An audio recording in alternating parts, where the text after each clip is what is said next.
ጤና ይስጥልን የከበረ ሰላምታችን በመላው ዓለም ሆናችሁ ቃል ስፖርት ዩቲዩብ ቻናላችንን ለምትከታተሉ ውድ አድማጮቻችን ሁሉ ይድረስ ብለናል። ከእናንተ ከሆነው ቃል ስፖርት ዩቲዩብ ቻናል ለዚህም ሰዓት እመርጠን ያሰናዳላችሁን አጫጭር ስፖርታዊ ጥንቅሮች በቅደም ተከተል እያጋርናችሁ ቆይታ የምናደርግ ይሆናል። እስከ ፕሮግራማችን ፍጻሜ ቆዩ። ላይክ፣ ሰብስክራይብ፣ ሼር ማድረግ ዛሬም እንዳይረሳ ብለናል። በሀሳብ መስጫ ሳጥናችን ላይ ለምትልኩልን ሀሳብ አስተያየቶች እጅግ አድርገን አመስጋኞች ነን። ናትናኤል አበራ አድራሻህን ብትልክልን ደግሞ ሞር ደስ ይለን ነበር። ሀሳብ ደርሶናል፣ እናመሰግናለን። ከዛ በተጨማሪ ዛሬም በሚኖሩ ጨዋታዎች ላይ ምልከታችሁን አጋሩን። ትላንትና በርከት ያሉ በአፍሪካና በአውሮፓ ዙሪያ የዓለም ዋንጫ የማጣሪያ ጨዋታዎች ነበሩ። ያለፉ የወደቁ ሀገራት አብዛኞቹ እየታወቁ መጥተዋል። ተጨማሪ ጥንቅሮችን እናነሳለን በዚህ ጉዳይ ላይ ውድ ቤተሰቦቻችን።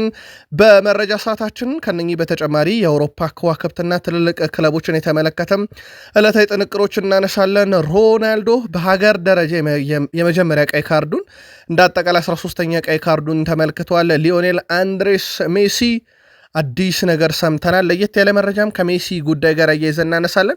ከዛ ውጭ በአውሮፓ መረጃችን ከዙር ጋር የተያዘ ተጨማሪ መረጃዎችን ይዘናል። በፕሪሚየር ሊግ የመረጃ ሰዓታችን በርከት ያሉ ስፖርታዊ ጥንቅሮችን እንደ ሁልጊዜው ዛሬ ማሰናድተን ይዘን መተናል። የፔፕ ጋርዲዮላን በጣም አስገራሚ ቁጥር እንነግራቸዋለን። ከዛ ውጭ እሳቸው መልእክት አላቸው። አንድ ጥያቄ ግን ቲኤንቲ ስፖርት ላይ ትልቅ መወያያ ነበረ ትላንትና። ሲቲ ምርጥ ሲሆንና አርሰናል ምርጥ ሲሆን የተሻለው ቡድን ማን ነው የሚል ጥያቄ ወይም መከራከሪያ ተነስቶ ነበር። ምላሹን እነግራችኋለን። የቲኤንቲ ስፖርትን የእናንተን አድርሱን። ሃላንድን የሚያቆም ጠፍቷል። አሁንም ግብ እያስቆጠረ ነው። የሲቲን ወጣት ተጫዋችና የሲቲ የጥር ፈራሚ በጣም አስገራሚ ቁጥሮች አሉት። በርካታ መረጆችን ይዘናል። በማንቸስተር ሲቲን በኩል እስከ ፕሮግራማችን ፍጻሜ ዛሬም ቆዩ ብለናል። ሲቲውያን ማሬስካ ስለ ቡድናቸው አጠር ያለ ሀሳብ አጋርተዋል። መረጃውን ይዘኗል። በርካታ ተጫዋቾችንም የተመለከተ ሀሳብ አንስተዋል። ከዛ ውጭ ወደ ልምምድ የተመለሰውን የቼልሲ ተጫዋች አነጋጋሪ ውሳኔ የወሰነውን የቼልሲ ተጫዋች ጨምሮ በርከት ያሉ መረጃዎችን በቼልሲ መረጃ ሰዓታችን እናነሳለን። የሊቨርፑል ተጫዋቾች በብሔራዊ ቡድን ግዳጅ አስደናቂ ምሽት አሳልፈዋል። ሊቨርፑልን በማህበራዊ ትስስር ገጹ መልእክት አስተላልፎላቸዋል። ዛሬ 12 ሚሊዮን ዩሮ ጨዋታ የሚያደርገውን ተጫዋቻቸውን ማካሊስተር እናነሳለን። አዲስ መረጃ አለን። ከሊቨርፑል ጋር በተያያዘም አንድ ለየት ያለ መረጃ ነግራችኋለን። ሊቨርፑልያን ቆዩን።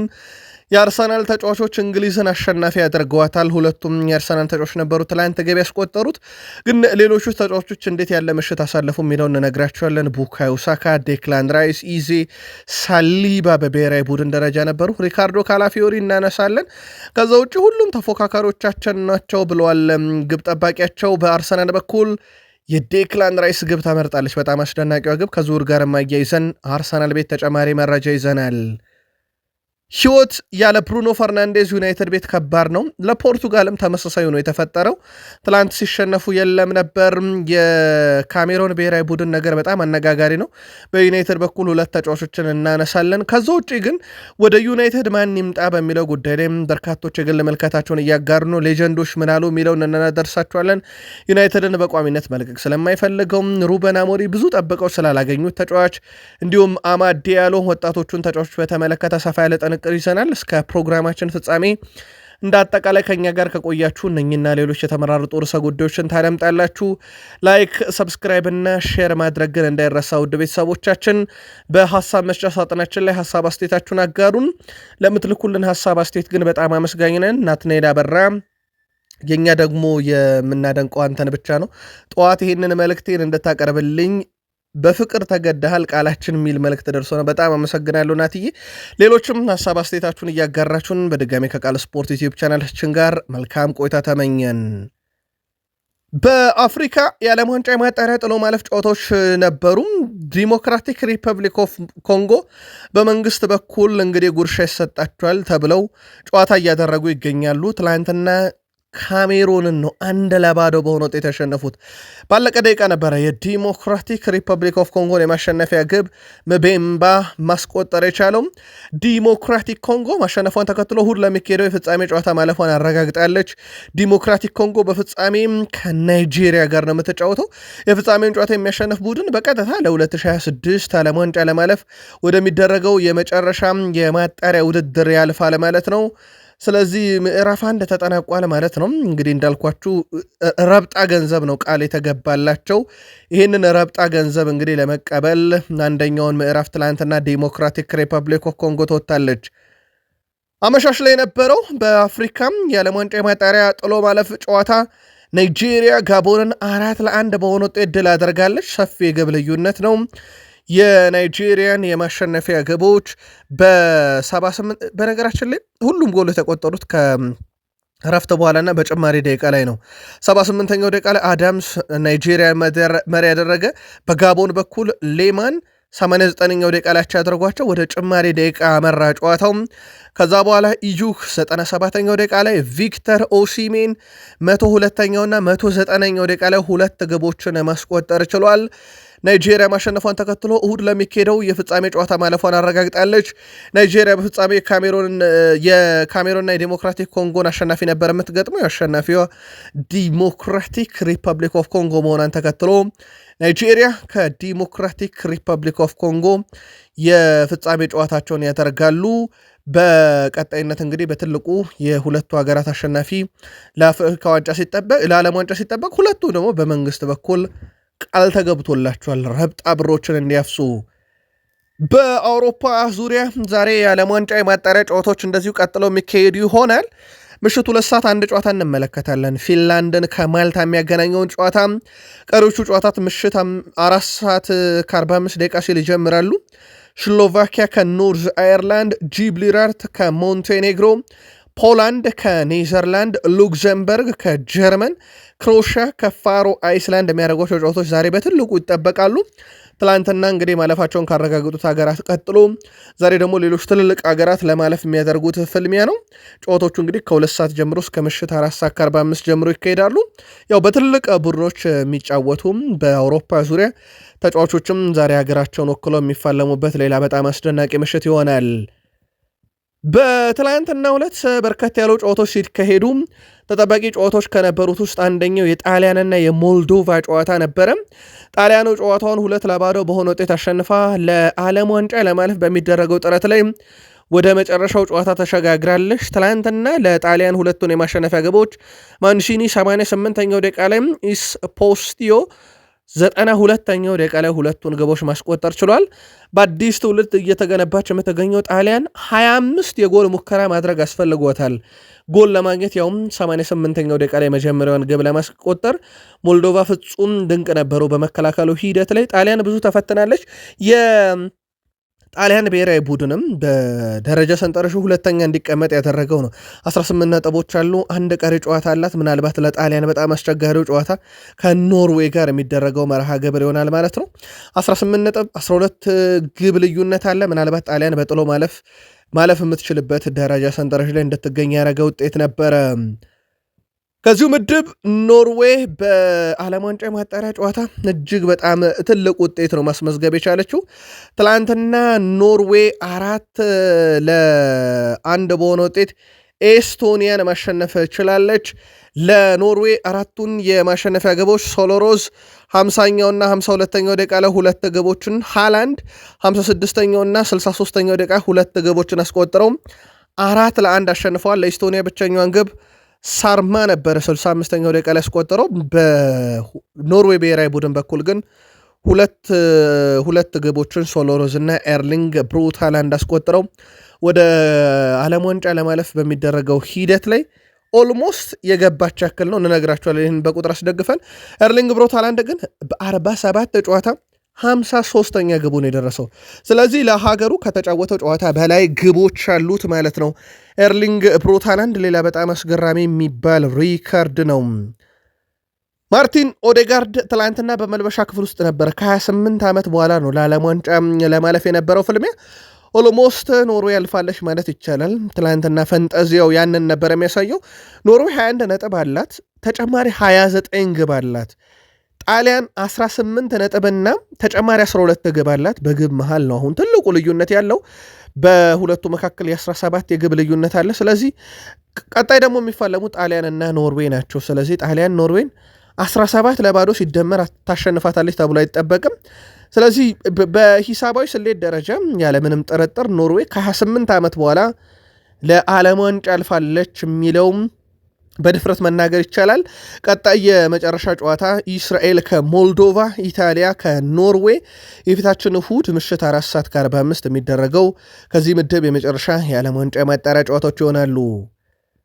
ትላንት ፈረንሳይ ትልቅ ድል አሳክታ ወደ ዓለም ዋንጫም ትኬቷን ቆርጣለች። ትላንትና ዩክሬንን 4-0 በሆነ ውጤት ነው ፈረንሳይ ማሸነፍ የቻለችው። ኬሊያን ምባፔ 55ኛው እና 83ኛው ደቂቃ ላይ፣ ማይክል ኦሊሴ 76ኛው ደቂቃ ላይ፣ እንደዚሁም ሁጎ ኤኪቲኬ 88ኛው ደቂቃ ላይ አራቱን የመሸነፊያ ግቦች ማስቆጠር ችሏል። አራቱም ግቦች የተቆጠሩት ከረፍት በኋላ ነበረ። በጣም አስደናቂ ምሽት ነበረ ለፈረንሳይ። ከዚሁ ምድብ አይስላንድ ከአዘርባይጃን ያደረገችውን ጨዋታ አይስላንድ 2-0 በሆነ ውጤት ድል አድርጋለች። ከዚህ ምድብ የመጨረሻ ጨዋታ የፊታችን እሁድ ምሽት 2 ሰዓት ላይ ዩክሬን ከአይስላንድ እና አዘርባይጃን ከፈረንሳይ ያደርጋሉ። ስለዚህ ይህ ጨዋታ ለአይስላንድ እና ለዩክሬን ነው እንጂ የመጨረሻው ጨዋታ የሚጠበቀው ለፈረንሳይ ሁሉን ነገር አጠናቀውበታል። ፈረንሳይ በ13 ነጥብ ወደ ዓለም ዋንጫ ማለፏን ስታረጋግጥ አይስላንድ እና ዩክሬን 7 ነጥብ አላቸው። ስለዚህ በቀጣይ ጨዋታ እርስ በርስ ይፋለማሉ። ያሸነፈ ቡድን በጥሎ ማለፍ ለመግባት ትልቅ ዕድል ያገኛል። አዘርባይጃን ከምድቡ መውደቋን ያረጋግጣለች። ኬሊያን ምባፔ በዚህ ውድድር ዓመት በ20ኛ ጨዋታውም 28ኛ የግብ አስተዋጽኦ ነው። በእግር ኳስ ሕይወቱ ደግሞ 400ኛ ግቡ ነው። ትላንትና ከሁለት ግብ በተጨማሪ አንድ በጣም አስደናቂ አሲስት ነበረው። በ3ቱ ግብ ላይ ተሳትፏል። ከ4ቱ ግቦች ላይ ኬሊያን ምባፔ ትላንትና 2 ግቦቹን ከደመርንለት በእግር ኳስ ሕይወቱ 400ኛ ግቡ ነው። ይሄ በነገራችን ላይ አንድ ወጣት ተጫዋች 400 ግብ ሲደርስ ኬሊያን ምባፔ መጀመሪያው ነው። በ25 ዓመቱ እዛ ላይ ደረሰ። በጣም አስደናቂ የሚባል ሪከርድ ነው። ምናልባት በእግር ኳስ ታሪክ የተቆጠሩት የክርስቲያኖ ሮናልዶ ግቦች ላይ ለመድረስ በሚደረገው መንደርደር፣ በእርግጥ ሮናልዶ ገና አላቆምም፣ እየተጫወተ ነው። ኬሊያን ምባፔም አለው ያለበት ምሽት ማለት ይቻላል። ትናንትና እንዳጠቃላይ 400ኛ ግቡን በእግር ኳስ ሕይወቱ አስቆጠረ። የንጎሎ ካንቴ መጠራት ያው አስፈላጊው ቦታ 6 ቁጥር ቦታ ላይ እንዲጫወትና የተቃራኒ ቡድንን የማጥቃት እንቅስቃሴ እንዲያቆም ይሄ ዲስትሮየርነት ሚናን እንዲወስድ ነበረ ንጎሎ ካንቴ በዲዲየር ዴሾፕ የተጠራው። ትላንትና ግን ያ ብቻ በቂ አይደለም ያለ ይመስላል። አንድ አሲስት ነበረው። የተለመደውን ስራውን ሰርቷል። 6 የመሬት ላይ ግንኙነት አሸንፏል። 9 ኳስ መልሶ ነጥቋል። 4 ታክሎች ነበሩት። በዋነኝነት ዲዲየር ዴሾፕ ከሱ ሲጠብቁት የነበረው ግልጋሎት ማለት ነው። 100% ረጅም ኳሶቹ ስኬታማ፣ 100% ድሪብሉ ስኬታማ፣ 94% ኳስ የማቀበል ስኬት፣ 84 ኳሶችን በስኬት ያቀበለ ነው። ሜዳ ውስጥ ይሄን አክል ኳስ ያቀበለ በስኬት አንድም ተጫዋች የለም። 34 ዓመቱ ነው። ልብ አድርጉ። ለአሊታድ እየተጫወተ ነው። የአውሮፓን እግር ኳስ ከራቀው ቆይቷል። ግን ዲዲየር ዴሾፕ በደንብ የገባቸው ይመስላልና ትላንትና ሰፊ መረጃ አቅርበን ነበረ በንጎሎ ካንቴ ላይ። ያንን መረጃችንን የሚያጠናክር ምሽት ነበረ ትላንትና ከፈረንሳይ ብሔራዊ ቡድን ጋር ማሳለፍ የቻለው። እንግሊዝ የወዳጅነት ጨዋታ ያክል ነው። ትላንትና ከሰርቢያ ጋር ጨዋታ ነበራት፣ ምክንያቱም ለዓለም ዋንጫ አልፋለች። ትላንትና እንግሊዝ ሰርቢያን 2-0 በሆነ ውጤት ድል አድርጋለች።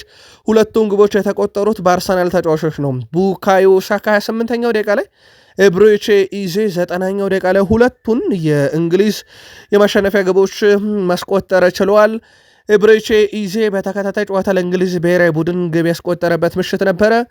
ቡካዮ ሳካ ትላንትና ግብ ማስቆጠሩን ተከትሎም እንደ አጠቃላይ 14ኛ ግቡን ለእንግሊዝ ብሔራዊ ቡድን አስቆጠረ። 9 አሲስት አለው በእንግሊዝ ብሔራዊ ቡድን። የአርሰናል ተጫዋች ሆኖ የምንጊዜም የእንግሊዝ ብሔራዊ ቡድን ከፍተኛው ግብ አስቆጣሪው ቡካዮ ሳካ ትላንትና እንግዲህ 34ኛው የእንግሊዝ ተጫዋች ሆኗል። በርካታ ግብ ለሀገሩ ያስቆጠረ። ለብሔራዊ ቡድን ግቦች ትንሽ ናቸው የሚቆጠሩት በአንድ ተጫዋች፣ ምክንያቱም ጥሪ ሊያመልጣቸው ይችላል። ጥቂት ጨዋታዎች ናቸው በብሔራዊ ቡድን ደረጃ የሚደረጉትና ግቦቹ ብዙም የተጋነኑ አይደሉም። በብሔራዊ ቡድን ደረጃ ሳካ 14ኛ ሆነው በቀላሉ ወደ ፊት መምጣት የሚችልበትም አስደናቂ ምሽት አሳልፏል። ኒኮ ኦሪየል የመጀመሪያ ጨዋታውን በብሔራዊ ቡድን ደረጃ በዋናው ቡድን ማለት ነው ትላንትና አድርጓል። ከሰርቢያ ብሔራዊ ቡድን ጋር የማንቸስተር ሲቲ ተጫዋች እዛው ሲቲ ቤትን ቆይና የቶማስ ቱሄልን በፊል ፎደን ዙሪያ ስላለው ሚና ሀሳብ እንንገራችሁ። አሁን ያለን አደረጃጀት ለመጠበቅ ከፈለግን ፎደን፣ ቤሊንግሃም እና ኬንን በቋሚነት አላሰልፍም ማለታቸው ይታወቃል። እሳቸው ስለ 10 ቁጥር ቦታም ሲታሰብ ይላሉ እሳቸው ፊል ፎደን አለ፣ ጁድ ቤሊንግሃም፣ በተጨማሪም አሁን ላይ በዛ ቦታ ላይ በጣም ጥሩ እየሰራ ያለው ሞርጋን ሮጀርስ አለ፣ ኮል ፓልመር፣ ጊብስ ዋይት አሉን። ስለዚህ ብዙ ተጫዋቾች አሉና ሁሉንም ወደ ዓለም ዋንጫ ይዞ መጓዝ በጣም ያስቸግረኛል ብለዋል። ፊል ፎደን እንደ 9 ቁጥር ወይም 10 ቁጥር ሆኖ መጫወት ይችላል ብዬ አስባለሁ እና ለሁለቱም ቦታዎች መወዳደር ስለሚችል ያለሱ ጥቅም ነው። በሲቲ ውስጥ ከ8 ወይም 10 ቁጥር ሚና ጀምሮ ሲጫወት አይቼዋለሁ። ምናልባት በሚቀጥሉት ወራት ደግሞ እንደ 8 ቁጥር ልንመለከተው እንችላለን ብለዋል። የስኳድ ዴብዛቸው ግን ሰፊ መሆኑ ለምርጫ እንዳስቸገራቸውም በገደምዳሜውም ቢሆን ተናግረዋል። እንግሊዝ በ7 ጨዋታ 7ቱንም አሸንፋለች። በጣም አስገራሚ እሱ ብቻ አይደለም። እንግሊዝ በዓለም ዋንጫ የማጣሪያ ጨዋታ 7 ተጫውታ 7ቱን ስታሸንፍ 20 ግቦች ተቃራኒ መረብ ላይ አሳርፈዋል። የእንግሊዝ ተጫዋቾች አንድ ግብ አልተቆጠረባቸውም። ውድ ቤተሰቦቻችን በ7ቱም ጨዋታ እንግሊዝ መረቧን ሳታስደፍር ነው ወደ ዓለም ዋንጫ ማለፏን ያረጋገጠችው። ትናንትና አልባኒያ ከአንዶራ ከዚሁ ምድብ ላይ ጨዋታ ነበራቸው። አልባኒያ 1-0 በሆነ ውጤት አሸንፋ ነበረ። በቀጣይነት አልባኒያ ከእንግሊዝ፣ ሰርቢያ ከላቲቪያ የዓለም ዋንጫ የመጨረሻ የማጣሪያ ጨዋታቸውን ያደርጋሉ። እሁድ ምሽት 2 ሰዓት የሚደረግ መርሃ ግብር ነው ይሄኛው ጨዋታ ደግሞ ውድ ቤተሰቦቻችን። ከዚህ ጋር በተያያዘ ታዲያ ውድ ቤተሰቦቻችን የእንግሊዝ ብሔራዊ ቡድን በ21 ነጥብ በቀጥታ ወደ ዓለም ዋንጫ ማለፋቸውን ሲያረጋግጡ አልባኒያ በ14 ነጥብ ጥሎ ማለፍ መግባቷን አረጋግጣለች። ሰርቢያ፣ ላቲቪያ እና አንዶራ ከዚህ ምድብ መውደቃቸውን አረጋግጠዋል። ክርስቲያኖ ሮናልዶ ትላንትና ፖርቱጋል ስትሸነፍ እሱ ደግሞ በቀይ ካርድ ወጥቷል። ትላንትና ያልተጠበቀ ውጤት ነው። አየርላንድ ፖርቱጋልን 2-0 አሸንፋታለች።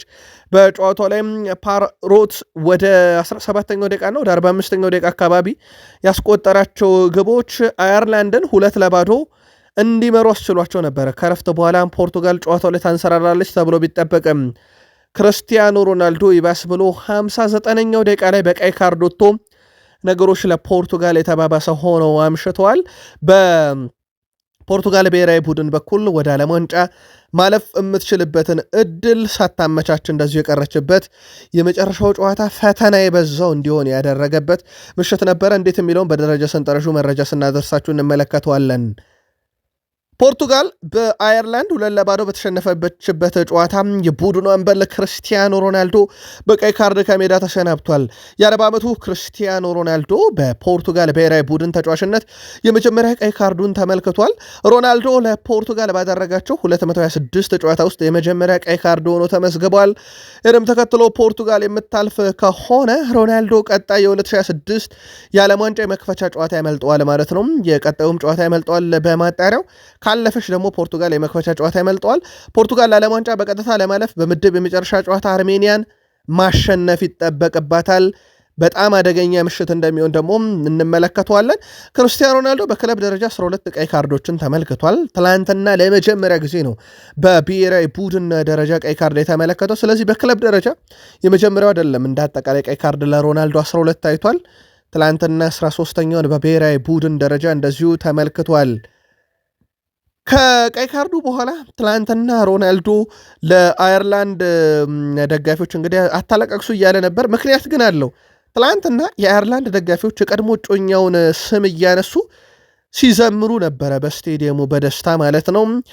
ፊት ለፊት ነበሩ፣ አጠገብ ላጠገብ ነበሩ ከደጋፊው ጋር ሮናልዶ እና የሷን ስም እያነሱ ሲዘምሩ ነበረ። ሞቅ አደርገውት ሮናልዶ አታለቃቅሱ ብሏል። አሁን እንኳን ከጆርጂኒያ ጋር እንዳለ ይታወቃል።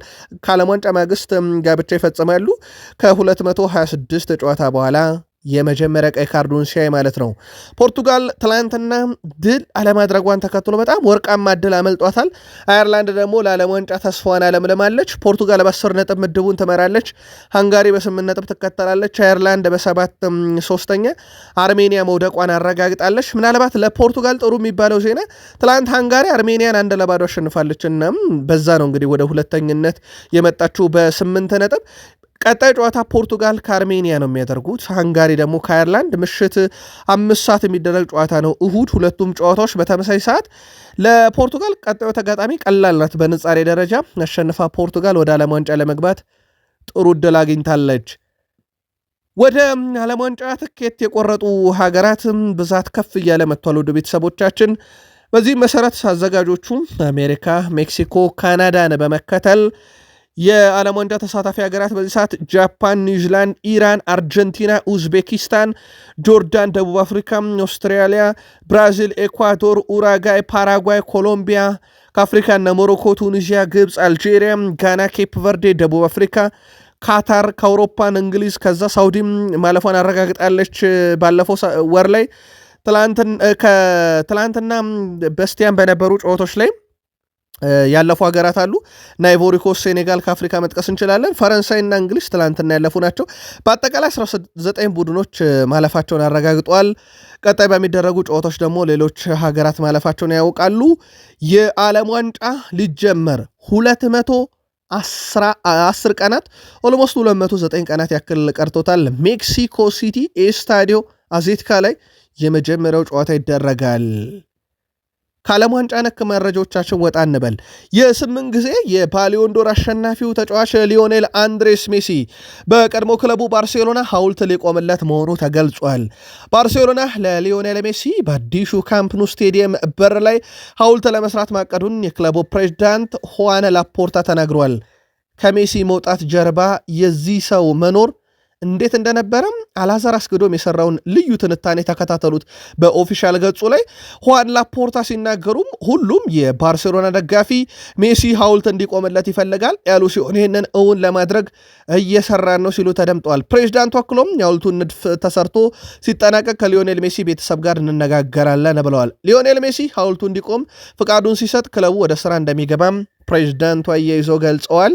እንዳልኳችሁ ሜሲ እንዴት ከባርሴሎና ለቀቀ የሚለውን የአላዛር አስገዶም ኦፊሻል ገጽ ላይ ሙሉ መረጃውን መከታተል ትችላላችሁ። አርጀንቲና በኤልቼ ኤስታዲዮ ማርቲኔዝ ቫሌሮ በልምምድ ላይ ነበሩ። ትላንትና ከዛሬው የ12 ሚሊዮን ዶላር የገንዘብ ናፈሳ ጨዋታ በፊት ማለት ነው። በሀገር አፍሪካ ነው ይህንን ገንዘብ የሚያፍሱት አርጀንቲኖች ለወዳጅነት ጨዋታ ብቻ። ትላንትና ታዲያ 25,000 ደጋፊዎች ተገኝተው ነበረ። የባርሴሎና ተቀናቃይ ኤልቼ ሜሲን በማስተናገዱ ግን ኩራት ተሰምቶታል። የ10 ቁጥር መለያ የያዘ ስጦታ አበርክተውለታል። ስቴዲየሙ ጢም ብሎ ነበር ካፍ እስከ ገደፉ። ጨዋታ ያለ እንጂ ሜሲና አርጀንቲና ልምምድ የሚሰሩበት ምሽት አይመስልም ነበረ። 25,000 ደጋፊዎች በስቴዲየም ተገኝተው የቀድሞ ባላንጣቸውን ሜሲን ደማቅ አቀባበል አድርገውለታል። ከስፔን አልወጣንም። የዩሊያን አልቫሬዝ መጨረሻ እርግጥ አይደለም። በአመቱ መጨረሻ አትሌቲኮ ማድሪድን ሊለቅ የሚችልበት ሰፊ እድል አለ ሲባል ስሙ ከባርሴሎናም ጋር ሲያዝ ነበረ። በቀጥታ የሮበርት ሌዋንዶስኪ ተተኪ የማድረግ እቅድ ስላላቸው ግን በባርሴሎና በኩል ይህን ተጫዋች ለማግኘት ብቸኛው ክለብ አይደለም እየተባለ ነው። የፕሪሚየር ሊጉ ክለብ ቼልሲ፣ የፈረንሳዩ ቱጃር ክለብ የነስር አልካላፊው ፓሪስ ሰን ዠርሜን በዚህ ረገድ በትልቁ ይጠቀሳሉ። ኤኤስፒኤንም ይህንን መረጃ በስፋት ይዞት ወጥቷል። የዩሊያን አልቫሬስ ፈላጊ ባርሴሎና ብቻ አይደለም በሚል በእርግጥ ባርሴሎናዎች አስቀድሞም ፉክክሩ የገባቸው ይመስላል። ፊታቸውን ሃሪኬንም ላይ ያዙሯል። ጥብቅ ክትትል እየተደረገ ነው በሃሪኬን ላይ። ቪክተር ኦሲሜን ከጋላታሳራይ አለ። ሴሪዮ ጉራሴ ከቦሩሲያ ዶርትመንድ በርካታ አማራጭ አለ። ዩሊያን አልቫሬዝ የመጨረሻ ምርጫው በቀጣይ ይታወቃል። አትሌቲኮ መቆየት ወይንስ ወደ ፈላጊዎቹ አንዱ ክለብ ማምራት የሚለውም ማለት ነው። ውድ የቃል ስፖርት ዩቲዩብ ቻናል ቤተሰቦቻችን ከሀገር ቤት እስከ ባህር ማዶ የተመራረጡ ስፖርታዊ ጥንቅር ከምታደምጡበት ቃል ስፖርት ዩቲዩብ ቻናል ለዚህም ሰዓት መርጠን ያሰናድላችሁ መረጃ ስናቀርብላችሁ ወደ ተወዳጁ የእንግሊዝ ፕሪሚየር ሊግ የምናቀናበት ሰዓት ላይ ደርሰናል። ናትናኤል አበራ መልእክት ደርሶናል። እጅግ አድርገን እናመሰግናለን። እኛ ደግሞ የምናደንቀው አንተን ብቻ ነው የሚለው መልእክትህን አንብበው አደራ ስላልከኝ ነው በድጋሚ ያነበብኩት። ከልብ አመሰግናለሁ። ሌሎቻችሁም ሀሳብ አስተያየታችሁን አጋሩን። ከፕሪሚየር ሊግ የመረጃ ሰዓታችን ጋር በድጋሚ መልካም ቆይታ ተመኘን።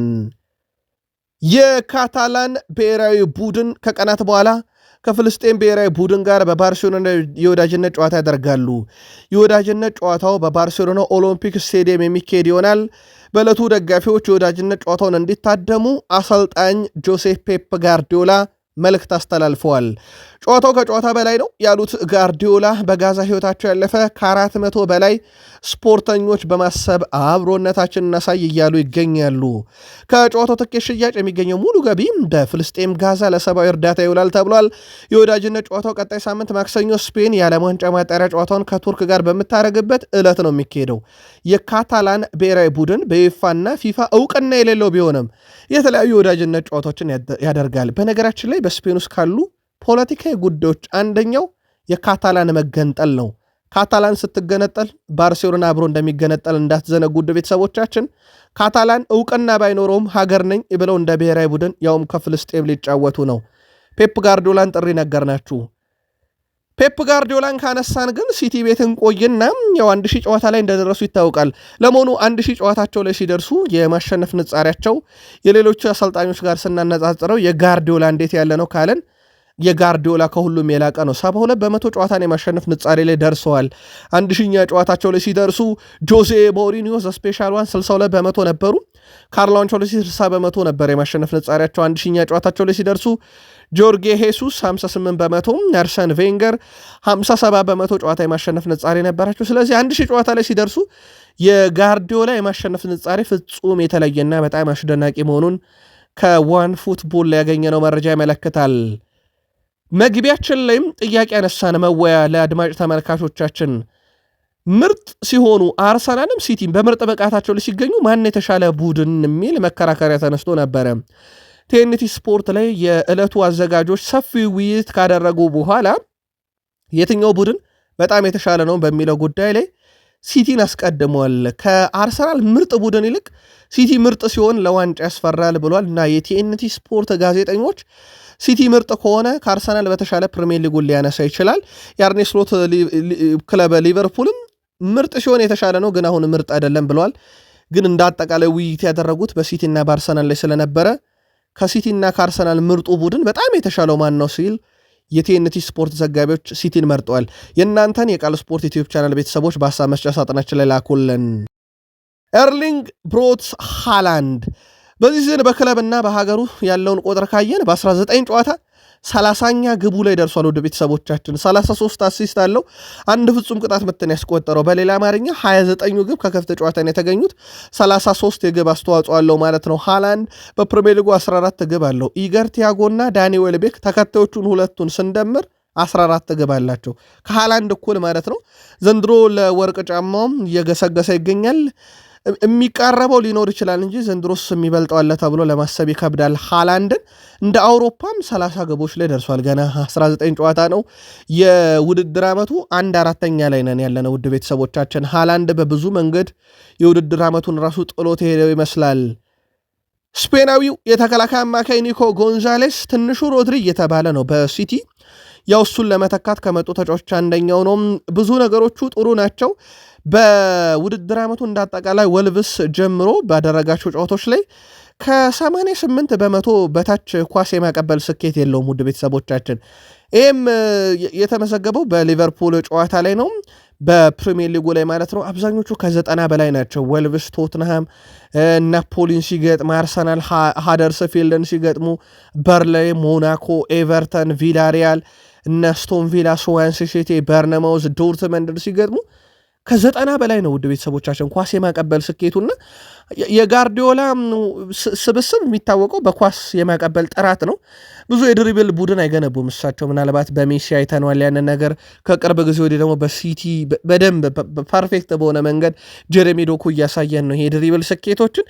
የእሳቸው ቡድን ግን ሞር የሚታወቀው በፖሴሽን ነው። ስለዚህ ምርጥ ኳስ አቀባይ ይፈልጋሉ። አሁን ያንን ነገር ኒኮ ጎንዛሌዝ በጥቂቱም ቢሆን እያሳየ ይገኛል። ሲቲ በሜዳው ሲጫወት በጣም ያስፈሪው ቡድን ነው ዘንድሮም። ከሜዳው ውጪ በእርግጥ መጥፎ ቡድን አይደለም፣ ግን የሜዳው በጣም የተሻለ ነው። በሲቲ በኩል በሜዳው ባደረጋቸው 6 ጨዋታ 15 ነጥቦችን ሰብስቧል። የሚስተካከለው አንድም የፕሪሚየር ሊግ ክለብ የለም። በሜዳው ከሲቲ ቀጥሎ በርካታ ነጥብ የሰበሰቡት አርሰናል፣ በርንሞዝ፣ ብሬንትፎርድ እና ስቶን ቪላ ናቸው 13። ሰንደርላንድ፣ ማንቸስተር ዩናይትድ እና ሊቨርፑል 12 ሰብስበዋል። ቀጣዩን ደረጃ ይዘዋል። ብራይተን፣ ኤቨርተን 11፣ ፉልሃም፣ ቼልሲ እና እንደዚሁም ክሪስታል ፓላስ 10 ነጥብ ሰብስበዋል። ቶትንሃም 5 ነጥብ ነው ከሜዳው ያገኘው። በሜዳው ባይጫወት ይሻላል ቶትንሃም። በተቃራኒው ግን ከሜዳ ውጭ ከወጣን ደግሞ እንደ ቶትንሃም አደገኛ ቡድን የለም። ቶትንሃም 13 ነጥቦችን ሰብስቧል ከሜዳ ውጭ። ከአርሰናል እኩል 13 የግብ ልዩነት ነው ያለው። ከዛ ከሜዳቸው ውጭ በርካታ ነጥብ የሰበሰቡት ቼልሲ 10፣ ሲቲ 7፣ ክሪስታል ፓላስ 7፣ ሰንደርላንድ 7፣ ሊቨርፑል እና ማንቸስተር ዩናይትድ 6፣ አስቶን ቪላ፣ ብራይተን እና በርንሞስ 5 አላቸው። ስለዚህ ሲቲ በሜዳው ሲጫወት በጣም አደገኛው ቡድን፣ ስፐርስ ከሜዳ ውጭ ሲጫወት አደገኛው ቡድን ናቸው በፕሪሚየር ሊጉ። ቼልሲ ደረስን። ማሬስካ በአሰልጣኝነት ህይወታቸው ላይ ብዙ ነገሮችን እየተለማመዱ እንደሆነ ተናግረዋል። በቼልሲ ቤት መላመዶች አሉ አሁን ብለዋል። እሳቸውም ብዙ ነገሮችን ለመቀያየር እየሞከርኩኝ ነው፣ በርካቶች እንዲሳተፉ ፈልጋለሁ በእኔ ሀሳብ ላይ ብለዋል። ሀሳቦችን እናሻሸላለን። በእርግጠኝነት ቀን በቀን እንዲሁም ከዓመት ዓመት ብዙ ነገር እየተሻሻለ ነው ከጨዋታም ጨዋታ ብለዋል እሳቸው። ቡድኔ ብዙ መሻሻል አለበት ብለዋል። ዋናው ነገር ግን በእኔ ቡድን ውስጥ የሚያስፈልገው ነገር ምርጥ ተጫዋች መሆን፣ ኃላፊነትን በተሰጠው ቦታ ላይ መወጣት ነው። ስለዚህ ሁሉም ተጫዋቾችም የጨዋታ ዕድልን ያገኛሉ። በእኔ ቡድን ውስጥ ምርጥ መሆን ሁሌም ተጫዋች ያደርጋል ብለዋል ማሬስካ። የእሳቸው ቡድን በወጣት የተገነባ ነው ተብለው ሲተቹ ዋናው ነገር ዕድሜ ሳይሆን የተጫዋቾቹ ጥራትና ብቃት ነው ብለዋል ከስካይ ስፖርት ጋር በነበራቸው ቆይታ። አክሰል ዲሳሴ ከረጅም ጊዜ በኋላ ከቡድኑ ጋር ልምምድ መስራት ጀምሯል። እንደሚታወቀው ዓመቱ ሲጀምር እሳቸው ራሂም ስተርሊንግ እና አክሰል ዲሳሴን ከቡድን ስብስብ ቀንሰዋቸው ከታዳጊ ቡድን ጋር ነበረ ልምምድ የሚያደርጉት ወይም በግላቸው። አሁን ግን አክሰል ዲሳሴን ከረጅም ጊዜ በኋላ የቡድኑ አካል ያደረጉት። ራሂም ስተርሊንግ እንደተዘረፈም ከጨዋታ እንደተገለለም ነው፣ ከስብስብ ውጪ ነው። ስለዚህ ስተርሊንግ የለም፣ ዲሳሴ ግን ጥሪ ደርሶታል። ሌላኛው ቼልሲ ቤት በጣም አነጋጋሪው መረጃ የማርክ ኩኮሪያ ነው። ኩኮሪያ የዓለም ዋንጫን ስፔን ከበላች ይህ የምታዩትን ጸጉሬን እርግፍ አደርገዋለሁ ወይም እቆረጠዋለሁ ብሏል። እናም የዓለም ዋንጫ ላይ እንደዚህ አይነት ቃል ሲገቡ በእርግጥ የኩኮሪያ የመጀመሪያው አይደለም፣ በርካቶች እንዲህ አይነት ቃሎችን ይገባሉ። ከዚህ ጋር በተያያዘ ትላንት ምሽት ላልተከታተላችሁን ኩኮሪያ በባርሴሎና ጨዋታ ላይ እንደምናሸንፍና ላሚን ያማልን ቀጥ እንደማደርገው እመኑኝ ሲል የባየር ሞኒኮ ኦሊሴ እንደሱ አይነት ተጫዋች በተቃራኒው ተፋልሞኛ ያቀም ብሎ ነበር። ይህ መረጃችን ቃል ስፖርት ዩቲዩብ ቻናል ሐሙስ ምሽት መረጃችን ላይ በሰፊው ያደርሰነዋል። የኛ የዛሬ ሳይሆን የትላንት መረጃ አካል ስለነበረ ዛሬ አንደግመውም። ሊቨርፑል ደረሰን። ውድ ቤተሰቦቻችን የሊቨርፑል ተጫዋቾች ትላንትና ድንቅ ምሽት ሲያሳልፉ ሀገራቸው አንጋሪ 1-0 በሆነ ውጤት ድል ስታደርግ ዶሚኒክ ሶቦስላይ ላይ አሲስት፣ ሜሎሽ ኬርኪዝ ክሊንሺት ጠብቀው ወጥተዋል። ትላንትና ድንቅ ምሽት አሳልፈዋል። ሊቨርፑልን ከወከሉ ተጫዋቾች ውስጥ ይጠቀሳሉ። ሀገራቸው አንጋሪም ለዓለም ዋንጫ ለማለፍ ተስፋዋ 100% ነው። ውድ ቤተሰቦቻችን የመጨረሻ ጨዋታውን ብቻ ማሸነፍ ነው የሚጠበቅባት። በጣም ወሳኝ ምሽት ስታሳልፍ የሊቨርፑል ተጫዋቾች በብሔራዊ ቡድን ደረጃ ምርጥ አገልግሎት ከሰጡት ውስጥ የሃንጋሪዎቹ ዶሚኒክ ሶቦስላይ እና ሜሎሽ ኬርኪዝ ይጠቀሳሉ።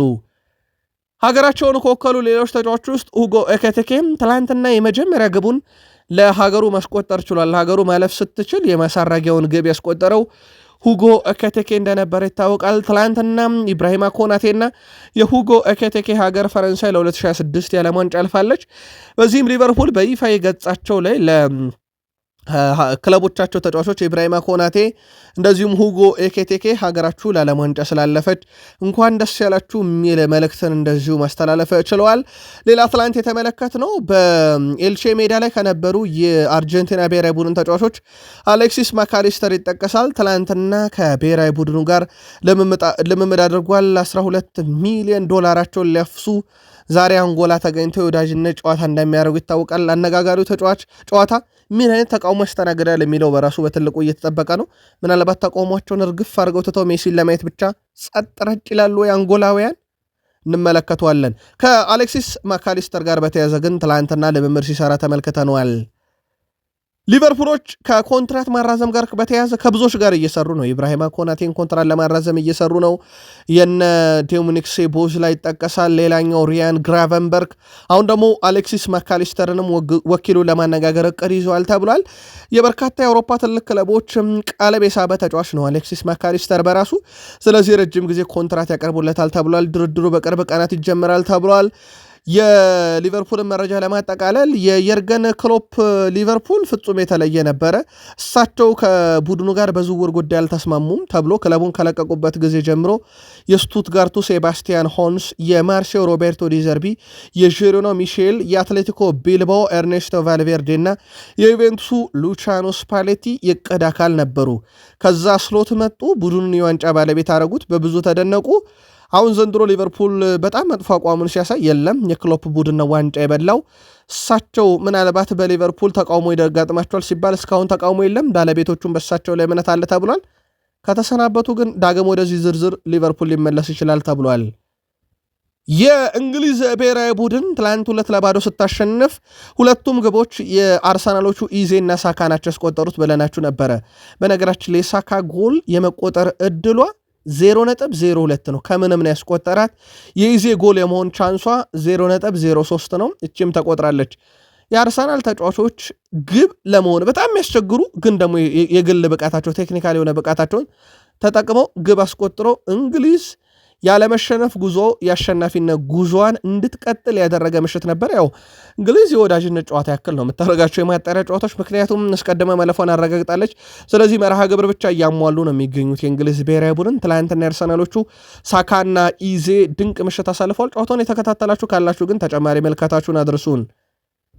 ጨዋታውን ያደረጉ ደግሞ የአርሰናል ሁሉም ተጫዋቾች በመልካም ጤንነት ላይ ሲመጡ ሳካ በአጠቃላይ በሲዝኑ 17 ጨዋታ 9 ጎል 9 የጎል ተሳትፎ 8 ጎል 1 አሲስት አለው። ከዌልስና ሰርቢያ ጋር ጎል ላቲቪያ ጋር አሲስት አለው። ቡካዮ ሳካም ለእንግሊዝ ባደረጋቸው የመጨረሻ 3 ጨዋታም ላይ 3ቱንም ጨዋታ ላይ በግብ ተሳትፏል ማለት ነው። እንደ አጠቃላይ ትላንትና ሀገራቸውን ከወከሉ ተጫዋቾች ውስጥ ኢዜ፣ ሳካ፣ ራይስ በእንግሊዝ ብሔራዊ ቡድን በኩል ሳካና ኢዜ ሀገራቸው አሸናፊ ያደረጉ ግቦችን ሲያስቆጥሩ ከጉዳት ነፃ ናቸው። ሳሊባም ትላንትና ከጉዳት ነፃ ሆኗል። ወደ ብሔራዊ ቡድን ቀጣይ ጨዋታ ከጉዳት ነፃ ሆኖ ነው ያመራው። ትላንት ሳሊባ ወደ 7.6 አካባቢ ሬቲንግ እንደዚሁ በጨዋታ ተሰጥቶታል። በጣም አስደናቂ ምሽት አሳልፏል። ሀገሩም ወደ ዓለም ዋንጫ እንድታልፍ ትልቁን ሚና ተወጥቷል። በዛ ላይ በክሊንሺት ነው ያጠናቀቁት። ስለዚህ በጣም ወሳኙን ሚና ትላንትና ሳሊባም ተወጥቷል። ከሰሞኑ የጣሊያን ብሔራዊ ቡድን አሰልጣኝና የቀድሞ ተጫዋቻቸው ጃንሉጂ ዶናሩማ ጉዳት ላይ ቢሆንም ብሔራዊ ቡድን ያስቀድሙ ማለታቸው ነግረናችሁ ነበረ። ሪካርዶ ካላፊዮሪ ታዲያ ከሰሞኑ ጉዳት ሲያጋጥሙ አርሰናሎች አቋርጦ እንዲመጣ ፈልገው ነበረ። ካላፊዮሪ ይሁን እንጂ ተጫዋቹ ሙሉ ለሙሉ ጤናማ ባይሆንም እንኳን የጣሊያን ብሔራዊ ቡድን ለመልቀቅ እሱን ፍቃደኛ አልነበረም። ስለዚህ ተጫዋቹ በዛው ይቆያል እንጂ አርሰናሎች ፈልገው ነበር ሪካርዶ ካላፊዮሪ ጉዳቱ እንዳይባባስበትና ወደ ክለቡ እንዲመለስ፣ ግን ፍቃድ አልተሰጣቸውም። በዚህ ምክንያት በጣሊያን ብሔራዊ ቡድን ይቆያል። በቀጣይ ጨዋታ ላይም እንግዲህ ሀገሩን ወክሎ ሊሳተፍ የሚችልበት ሰፊ እድል አለ እየተባለ ነው። የሪካርዶ ካላፊዮሪ ጉዳት በተመለከተ ግን አርሰናሎች የሚሉት ነገር ካለ እናደርሳቸዋለን። የጠየቁት ጥያቄ ግን ተቀባይነት ሳያገኝ ቀርቶ በዛው በጣሊያን ይቆያል። በዚህ ውድድር ዘመን ከአርሰናል ጋር የሊጉን ዋንጫ ለማሸነፍ ማን ይፎካከራቸዋል ተብሎ ተጠይቆ ነበረ። ግብ ጠባቂው ዳቪድ ሪያ ሁሉም ሊወዳደሩ ይችላሉ፣ ግን እኛ የሚገጥሙን ክለቦች ብቻ ማሸነፍ ነው የሚጠበቅብን፣ እኛ የምንገጥማቸው ክለቦች ሁሉ ተፎካካሪያችን ናቸው ብሏል። ስለዚህ ሊቨርፑል ወይም ሲቲ በሚል በቀጥታም ዘንድሮ ለአርሰናል ቀጥተኛ ተፎካካሪ ናቸው የተባሉ ክለቦችን ስም ከመጥቀስ ተቆጥቧል። ግን ሁሉንም ክለቦች ማሸነፍ ብቻ ነው ከኛ የሚጠበቅብን ብለዋል። ሌላኛው ዴክላን ራይስ ነው። በነገራችን ላይ ባለፈው የውድድር ዓመት በአስደናቂ ሁኔታ ሪያል ማድሪድን በደርሶ መልስ ድል ሲያደርጉ በእርግጥ ሁለቱም ቅጣት ምቶች አስደናቂ ናቸው፣ ግን አንደኛዋ በጣም ክላስ ነበራት። የዴክላን ራይስ ሪያል ማድሪድ ላይ ያስቆጠራት ሁለተኛዋ ቅጣት ምቱ የፑሽካሽ ሽልማት እጩ ሆናለች። የዓመቱ ምርጥ ግብ እጩ ሆና ተዘርዝራለች። የፊፋ የዓመቱ ምርጥ ግብ ሽልማት ፑሽካሽ እጩዎችም ብዛት ወደ 11 አካባቢ ግቦች ናቸው። ከነኛ ውስጥ የራይስ ተመርጣለታለች። በአርሰናል በኩል የጥር ዝውውር መስኮት ላይ አማራጮችን እየተመለከቱ ይገኛሉ። ምክንያቶች ያሏቸው ጉዳት ነው አጥቂ መስመር ላይ። ስለዚህ ተጨማሪ 9 ቁጥር ሊያመጡ የሚችሉበት አማራጭን እየተመለከቱ ነው ተብሏል። ያው በቀጣይነት ጋብርኤል ሱስ ክለቡን ይለቃል። ከዛ ከሃቨርዝ ንጹህ 9 ቁጥር አጥቂ አይደለም። ብቸኛው ንጹህ 9 ቁጥር አጥቂያቸው ቪክተር ዮኬሬሽ ነው። እሱ ሲጎዳ ሐሰተኛ 9 ቁጥርን በእርግጥ አተው ሌላ የአማካይ ስፍራ ተጫዋች ሚካኤል ሜሪኖ ነው እየተጠቀሙ ያሉት። ለዛ መፍትሄውን ዘንድ እንደ ካርል ኢታን ኢዮንግ ያለን ተጫዋቹም ሁኔታ እየተከታተሉ ነው ተብሏል። እቅዱ እስከ ቀጣይ ክረምት ድረስ በአርሰናል ውስጥ ይቆያል ተብሏል። በጥር ካልሆነ ቀጣይ ክረምት ላይም በዝርዝራቸው ውስጥ ይዘውታል ተብሏል። ግን ይሄን ተጫዋች ማምጣት ራሱ ለአርሰናል ቀላል አይሆንም። ኢታን ኢዮንግ በጣም አስደናቂ ውድድር ዓመት በላሊጋ እያሳለፈ ይገኛል። ይሄ የሌቫንቴው አጥቂ በበርካታ ክለቦችም ዝርዝር ውስጥ እንዳለ ይታወቃልና አርሰናል ለማስፈረም በሚያደርገው ጥረት ላይ በቀላሉ ያገኘዋል ተብሎ ባይጠበቅም፣ ግን ንጹህ 9 ቁጥር ተጨማሪ ለማምጣት ከጋብርኤል ሱስ መልቀቅ በኋላ ኢታን ኢዮንግ በዝርዝር ውስጥ ተካቷል። ብሩኖ ፈርናንዴዝ በቅጣት ጨዋታው ላይ አልነበረም። ሀገር አየርላንድ ፖርቱጋልን 2-0 ስታሸንፍ የብሩኖ ፈርናንዴዝ ሚና አልነበረም። የዲየጎ ዳሎት ሚና 90 ደቂቃ መጫወት ነበረ። 6.4 ነው ሬቲንግ የተሰጠው። ምናልባት ትላንትና ብሩኖ ባልነበረበት የሜዳ ክፍል ላይ ቪታናና ኔቬዥ ናቸው 7.4 እና 7 ያገኙት። ከዛ ውጭ ከ7 በታች ናቸው ሁሉም ፖርቱጋላውያን ሬት ያገኙት። ለክርስቲያኖ ሮናልዶ በ61ኛው ደቂቃ በቀይ ካርድ በወጣበት ጨዋታ ማለት ነው። ብሩኖ ፈርናንዴዝ ምን ያህል አስፈላጊ ተጫዋች እንደሆነ ምናልባት በዩናይትድ ብቻ ሳይሆን ለፖርቱጋልም ያሳየበት ምሽት ማለት ይቻላል። እሱ በሌለበት ቡድኑ እንግዲህ የፈጠራ ችሎታው በጣም ወርዶ ሶስተኛ የሜዳ ክፍል ላይ ኳሶች በብዛት እየተገኙ ያልነበረበት ጨዋታ ነበረ። ብሩኖ ፈርናንዴስ ትላንትና ሀገሩን አልወከለም። ቀጣይ ጨዋታ ላይ ግን ሀገሩን ይወክላል።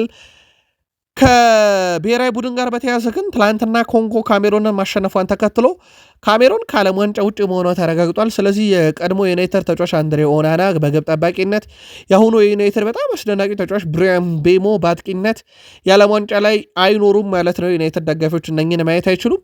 ምናልባት ግን የካሜሩን የምሽት ብቃት ለማንቸስተር ዩናይትድ ደጋፊዎች ተስፋ የሰጠ አይሆንም ወይ? ለሀገር ካሜሮን በጣም አስከፊ ነው፣ ግን ለዩናይትድ ደጋፊዎች የሆነ ጥሩ ጊዜ የሚመጣ የሚመስል ምሽት ነበረ። ምክንያቱም ካሜሮን በአፍሪካ ዋንጫ ትጫወታለች፣ በእንደዚህ አይነት አቋሟ ረጅም ርቀት ትጓዛለች ተብሎ አይታሰብምና ምናልባት ብሪያን ቤሞ በጊዜ ተጠናቆ ወደ ዩናይትድ ሊመለሱ ይችላል የሚሉ ሀሳቦች በማህበራዊ ሚዲያ ላይ እንዲሸራሸሩ ያደረገ ነበረ። ትላንትና የካሜሮን ብሔራዊ ቡድን እንቅስቃሴ ምናልባት ጨዋታውን የተከታተላችሁት ካላችሁ የግል መልከታችሁን አድርሱን። ሪያን ጊግስ ስለ ዩናይትድ አማካኝ ዝውውር ሀሳቡን አጋርቷል። እንደ ኤሊዮት አንደርሰን ያለ ተጫዋችን በተመለከተ በጣም ትልቅ ደረጃ ያለ ተጫዋች ነው። እሱ ሲጫወት ሳየው ጄራርድን ያስታውሰኛል ብሏል። የቀድሞ ዩናይትድ ሌጀንድ ኃይልና እንዲሁም አእምሮን ብስለቱን ተጠቅሞ የሚጫወት ከ100 ሜትር ርቀት ውስጥ እና መሀል ሜዳውን አጠቃሎ የሚጫወት ተጫዋች ያስፈልጋል ለዩናይትድ። ያ ደግሞ ኤሊዮት አንደርሰን ነው ብሏል ሪያን ጊግስ። እርሱ አንድ የተለየ በጣም አስደናቂ ሆኖ አይደለም፣ ግን ማንኛውም ኳስ ከትክክለኛው ሰው ጋር በቀላሉ ማገናኘት የሚችል ደግሞ ድንቅ ተጫዋች ነው። በቅርቡ በደንብ እየተመለከትኩትና እየተከታተልኩት ነው ብሏል። ከቀድሞ ክለብ ዩናይትድ ጋር ስሙ ስለተያዘ በጣም አስደናቂ ተጫዋች ነው፣ ተለዋዋጭ የሆነም ተጫዋች ነው ብሏል። ከዚህ ጋር በተያዘ ግን ፓትሪክ ኤቭራ አይስማማም። በፓትሪክ ኤቭራ በኩል ከእኔ ምርጫ ውስጥ አንደኛው የካርሎስ ባሌባ ነው ብሏል። ጊግስ አንደርሰን ለክለቡ ሊመርጥ ይችላል፣ ነገር ግን እኔ ባሌባ ነው ትክክለኛ ለዩናይትድ መፍትሄ ብሏል። እሱ ለዩናይትድ አስፈላጊ ሰው ነው፣ ለማንቸስተር ዩናይትድም መፈረም ያለበት ትክክለኛው ሰው ካርሎስ ባሌባ ነው እያለ ይገኛል የቀድሞ ተጫዋች ፓትሪክ ኤቭራ። በባሌባ የተለየ ኃይልና መረጋጋት እተማመናለሁ፣ ለአሰልጣኙም ታክቲክ ይሆናል ብሏል። ባሌባ እንደ ብሪያን ቤሞና ላመንስ የተሟላና ለክለቡ ትክክለኛ ፈራሚ ይሆናል ብሏል። ሌጀንዶች አልተስማሙም። ኤሊዮት አንደርሰን የሚለው ሪያን ጊግስ ነው። ፓትሪክ ኤቭራ ደግሞ የለም ባሌባ እያለ ነው። የዩናይትድ ደጋፊዎች በቃል ስፖርት ዩቲዩብ ቻናል ማንን ይመርጣሉ? አድርሱን። እንግሊዛዊ አማካይ ኮቢ ሜኖ በዚህ ቦታ ላይ አለ፣ ግን ይለቃል። የሩበን አሞሪም እቅድ አካል ስላልሆነ ከዚህ ጋር በተያያዘ ተጫዋቹ በጥር የዝውውር መስኮት ማንቸስተር ዩናይትድን ከቋሚ ይልቅ በውሰት ብቻ ነው መልቀቅ የሚፈልገው ተብሏል። የጣሊያኑ ክለብ ናፖሊ ከወደ ጀርመን ባየር ሙኒክን ጨምሮ ሌሎች ክለቦች እየተነሱ ነው ስማቸው። ተጫዋቹ ከገነነ ክለብ ጋር አይደለም ዋና ፍላጎቱ የመጫወቻ ደቂቃና ለእንግሊዝ ብሔራዊ ቡድን መጠራት ነው። ምናልባት ይህ ጥሪ እንዲደርሰው የትኛው ክለብ የተሻለ ይሆናል የሚለው ምናልባት በምርጫው ምና ይሆናል። ኮቢ ማይኖ ግን አሁንም ዩናይትድን በቋሚነት የመልቀቅ ምንም አይነት እቅድ እንደሌለው የኢኤስፒኤን ዘገባም እንደዚሁ ያመለከታል። የኡጋርቴ ሁናዊ ሁኔታ ጥሩ አይደለም። ምናልባት ቶትናም ላይ ያቻነቷ ግብ ሪቻርልሰን ሲያስቆጥራት የሰራው ትልቅ ስህተት ሪቻርልሰንን ከጨዋታ ውጭ ማድረግ ነበረ። ያውም በዛ ቦታ ላይ ለምን እንደተገኘ ሁሉ ግር በሚል ሁኔታ ማለት ነው። የሪቻርልሰን ግብ ራሱ ኦፍሳይድ ስትሆን ሙሉ የዩናይትድ ተጫዋቾች ገብቷቸው ነበረ፣ ከግብ ክልላቸው ቶሎ ወጥተው ነበረ። ማኑኤል ኡጋርቴ ዘግይቶ ያቺ ጎል ጸደቀች። ሩበን አሞሪም በተጫዋቹ በኩል እንግዲህ በስፖርቲንግ ሊዝበን ያውቁታል፣ ያ ብቃቱ ላይ እንዲመለስ አሁንም እየጣሩ ነው ተብሏል። በሩበን አሞሪም በኩል እና በኡጋርቴ በኩል ምንም አይነት ጸብም የለም ተብሏል። እሳቸው በግልጽ የድሮ ብቃትን እያዩ አይደለም ቢሉም በሁለቱ መካከል ምንም አይነት ችግር የለም ብሏል ቤን ጃኮብስ። ምናልባት በማንቸስተር ዩናይትድ የሚቆይበት እድል ካለ ግን እስከ ዓመቱ መጨረሻ የሚኖረው ፐርፎርማንስ በጣም ወሳኝነት ይኖረዋል ተብሏል። አሊያም ግን ሉዊስ ኤንሪኬ እንደሸኙት ሩበን አሞሪም ሊሸኙት ይችላሉ ተብሎ ይጠበቃል። አማድ ዲያሎን እናንሳ። ከወጣት ተጫዋቾች ዕድሜያቸው በተለይም ከ23 በታች የሆኑ ማለት ነው። በአጠቃላይ በፕሪሚየር ሊጉ ኮል ፓልመር 24፣ ጆ ፔድሮ 21፣ ሞርጋን ሮጀርስ 21 ግቦች ላይ በቀጥታ መሳተፍ ችለዋል። ዕድሜያቸው 23 እና ከዛ በታች ከሆኑት ከዛ ቀጥሎ የምናገኘው አማድ ዲያሎን ነው። 17 ደርሷል። በቁጥር አንድነት ካለው ኮል ፓልመር በ7 የግብ አስተዋጽኦ ያንሳል። በእርግጥ ፓልመር እየተጫወተ አይደለም። ጆ ፔድሮ በቅርብ ጊዜ ጥሩ ብቃቱ ላይ አይደለም። ሞርጋን ሮጀርስ እያንሰራራ ነው። አማድ ዲያሎ መጣው ብሏል። ከዩናይትድ ወጣት ተጫዋቾች በትልቁ ሊጠቀስ ይችላል። በአማድ ዲያሎ በኩል እንግዲህ በአፍሪካ ዋንጫ ሀገሩን ወክሎ ይጫወታል። ዩናይትድ መፍትሄ እያዘጋጀን ነው ማለታቸው እንደዚሁ የሚዘነጋ አይደለም። ሌላኛውን ወጣት እናንሳ፣ ሌኒየሮ ስለ ወደፊቱ ሁሉም አዎንታዊ ነገሮችን ነው የማስበው ብሏል። ቡድኑ ወደፊት ጥሩ ደረጃ ላይ እንደሚደርስ እርግጠኛ ነኝ ብሏል። ብዙ ጊዜ ስለ ወደፊቱ አልጨነቅም፣ በቅርቡ የሚፈጠሩ ነገሮች ላይ ግን ትኩረት ማድረግ ይጠበቅብናል፣ አሁንም ዝግጁ ነን ብሏል። በቀጣይ ጨዋታ ላይ ማንቸስተር ዩናይትድ ወደ ወጥ ብቃቱ ስለተመለሰ ወደ አሸናፊነቱ ደግሞ መመለስ ይቀረዋል። ያንን እናሳካለን ብሏል። ያለ ጥርጥር በጣም የተስተካከለ ቁመና ላይ ይገኛል። ማንቸስተር ዩናይትድም በዋንጫ እናጅበዋለን እያለ ይገኛል። በዘንድሮ የውድድር ዓመት እንኳን ብዙም የዋንጫ ጫና ያለበት ቡድን አይደለም፣ ግን ወደ አውሮፓ መድረክን መመለስ በዩናይትድ ደጋፊዎች በኩል በትልቁ ይጠበቃል። ሩቨን አሞሪም እንደ ትልቅ የቤት ስራ ከተሰጣቸው ጉዳይ ዘንድሮ የአውሮፓን ትኬት መቁረጥ ነው። ለዛ ደግሞ ጥር ላይ ዝውውሮችን ሊያደርጉ ይችላሉ ተብሏል። የማንቸስተር ዩናይትድ ወጣቱ ሌኒየሮ 20 ዓመቱ ላይ ደርሷል፣ አትጠራጠሩ ብሏል። እንግዲህ ሌኒየሮ ቡድኑ ወደ ምርጥ ብቃቱ ተመልሷል፣ ወደ አሸናፊነታችን እንመለሳለን ብሏል። ዩናይትድ ባለፉት 5 ጨዋታ 3 አሸንፎ 2 አቻ ወጥቷል። የመጨረሻው 2 ጨዋታ ባቻ ውጤት መጠናቀቁ የሚዘነጋ አይደለም። በአውሮፓ ዙሪያ ዛሬ ምሽት 2 ሰዓት ፊንላንድ ከማልታ፣ ምሽት 4 ሰዓት ከ45 ክሮኤሽያ ከፋሮ አይስላንድ፣ ጊብሊራርት ከሞንቴግሮ፣ ሉክዘምበርግ ከጀርመን፣ ፖላንድ ከኔዘርላንድ እና ስሎቫኪያ ከሰሜን አይርላንድ የዓለም ዋንጫ የማጣሪያ ጨዋታቸውን ሲያደርጉ የወዳጅነት ጨዋታ የ12 ሚሊዮን ዶላሩ ጨዋታ አንጎላን ከአርጀንቲና ምሽት 1 ሰዓት፣ ኡዝቤኪስታንን ከግብፅ ምሽት 1 ሰዓት፣ ሞሮኮን ከሞዛምቢክ ምሽት 5 ሰዓት ያገናኛል። ጨዋታዎቹ እንድትከታተሉ በአክብሮት ጋበዝ። ትላንትና በአፍሪካ ናይጄሪያ ጋቦንን 4-1 አሸንፋ ወደ መጨረሻው ፍጻሜ ጨዋታ፣ ኮንጎ ካሜሩንን 1-0 ማሸነፈ ወደ ፍጻሜ ሲያልፉ፣ በአውሮፓም ትልቆቹ ብሔራዊ ቡድን ጣሊያን ሞልዶቮን 2-0፣ አየርላንድ ፖርቱጋልን 2-0፣ ፈረንሳይ ዩክሬንን 4-0፣ እንግሊዝ ሰርቢያን 2-0፣ እንደዚሁም አልቤኒያ ዶራን 1-0፣ ኖርዌይ ኢስቶኒያን 4-1፣ አይስላንድ አዘርባይጃን 2-0 እና ሃንጋሪ አርሜኒያን 1-0 ያሸነፉበት ጨዋታም በትልቁ ይጠቀሳል። ቃል ስፖርት ዩቲዩብ ቻናል ከሀገር ቤት እስከ ባህር ማዶ የሰዓቱ ጥንቅር ዚጋ ነበረ። ለሰጣችሁን ሀሳብ አስተያየት ከልብ አመስጋኞች ነን። መልካም ዕለተ ዓርብ ይሆንላችሁ።